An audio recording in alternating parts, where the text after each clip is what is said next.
Okay, so I figured out everything last night. The concerning the introduction of fire to the human species.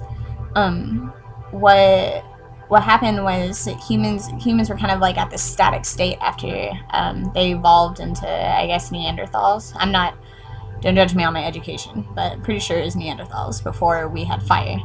And either ourselves on different dimensions that wanted to help out humanity, like they occasionally do, gifted humanity fire. What fire symbolizes is passion. So it's essentially like developing your own motivation for life and your free will, being gifted the opportunity to become creator rather than creation, or rather than just creation, except you could be creation if you wanted to. But what happened at first is that humans didn't know how to replicate fire. So it was there are tons of humans, it was their job, it was like their life duty to protect the fire, protect that one seed of inspiration, right? And then humans figured out how to reproduce fire so that they could create their own inspiration and their own passion. And that just skyrocketed into the rapid evolution of humanity. And the only thing that's blocked humanity from its like unbounded evolution is like trying to figure out systems with the environment. But humans have always been capable of evolving their own mind, their own brain, their own makeup. I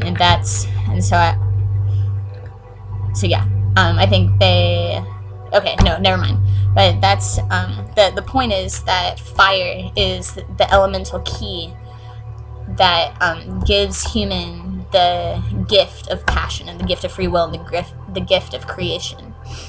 So what essentially that means in image terms is that humans are earth on fire. We're from the earth with fire makes us creator. So you can envision it as like a fire pit. Maybe like watching wood burn. That's what it's like for humans, and it's seemingly temporary, right? Like eventually the fire pit goes out, or eventually you put out the fire because it's done. You've already used all the earth to create the big fire. So what happened in my context, that I assume might happen in a lot of people's contexts, is that like you start with fire and you're this passionate creator being, hungry for information, hungry for things to put into your fire, like wood, like more earth. And so then you figure out that the key is more earth, so you concentrate on earth and you start building up sticks to create like the little teepee that you create in a fire pit. And if you concentrate too much on earth, or not too much, it's all perfect. So you concentrate on earth so much that you are the sticks, you are the earth. But then the fire's at the bottom, but it starts to go out because you haven't been cultivating the fire. You've been busy like building the structure for which to burn. And so then when you get kind of caught on being the sticks without the fire igniting, then it's this sort of excruciating feeling. It's the what's been termed as the pain of ignorance. That feeling of like, oh, like, all I need is this fire, but I'm just a bundle of sticks. I can't just like, I'm trying to make the fire come up, but I don't have the means by which to do so. So what you do is you ask for the gift of air. You ask the universe, you ask the cosmos, you ask God, you ask whatever you believe in, and you ask for air, and you do things to cultivate air. So like, doing, and even just like doing breathing. Breath is the key to everything, because it helps bring up the fire to ignite you with the passion and inspiration that takes you to being creator. So then you have to tend your fire, right? Like the fire gets big, so you keep putting in more earth, and sometimes you put in more air if stuff starts to go out, and you're like paying attention to all of the elements and how they're interacting with each other. And when it starts to get big and it feels secure, like it's going to burn for a while, then you can start adding water. And what water does, like if you think of splashing water onto a fire, it kind of sparkles and it sizzles and it creates that little extra oomph in the way that it interacts with its environment. So like puts dew on the rocks. It creates steam, and it interacts with those who are interacting with it differently. And yeah, like once you can balance all of the elements like that, and then everything is awesome, and you are your creation, and you're on your path, and you're creating what you want to see in the world. You're be the apocalypse you want to see in the world. That I just wanted to throw that in there. It doesn't have anything to do with what I was just saying. But yeah, I think like air is the way I understand it is that it's the mind. The earth is balanced in yin and yang, like masculine and feminine, even though I know that it doesn't exactly translate to masculine and feminine, but it is balanced in both. And fire I've heard as sort of a yang attribute, and air and water yin. So air is like the in human terms, it's like bringing in the mind and bringing in the strategy and bringing in the intellectualism, and the water kind of like soothes it out and makes it epic, or even more epic.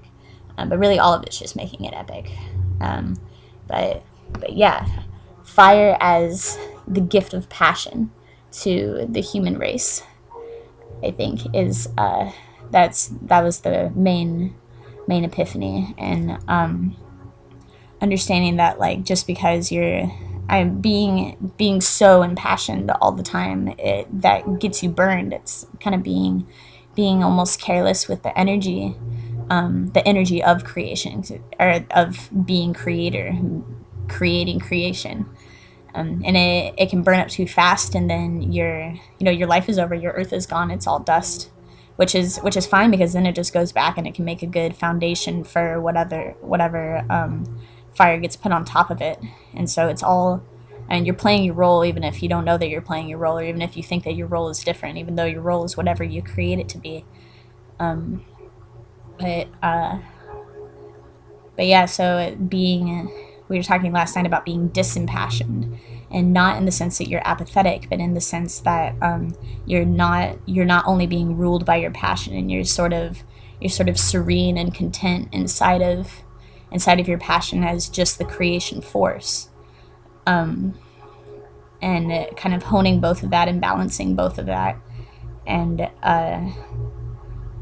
respecting that time when you are just the bundle of sticks sticking up with the fire underneath you, that maybe you're not ready for the air, and you don't, and the fire doesn't go out until it's time to go out.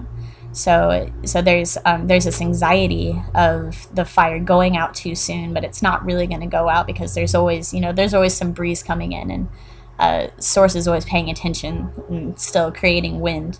So it might be embers, but you can, I don't know. I feel like it'll still be fire. There's still always fire, unless you put it out on purpose, and then you're just a bundle of sticks, and that's totally fine. But some other inspiration will come. Someone else will put fire under you.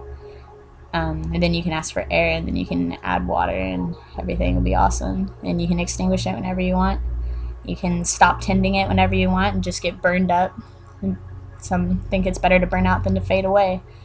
And I think there's probably some truth to that. But yeah, that's my epiphany. Congratulations if you made it this whole time. Oh my gosh, it's almost 9 minutes. I'm gonna stop.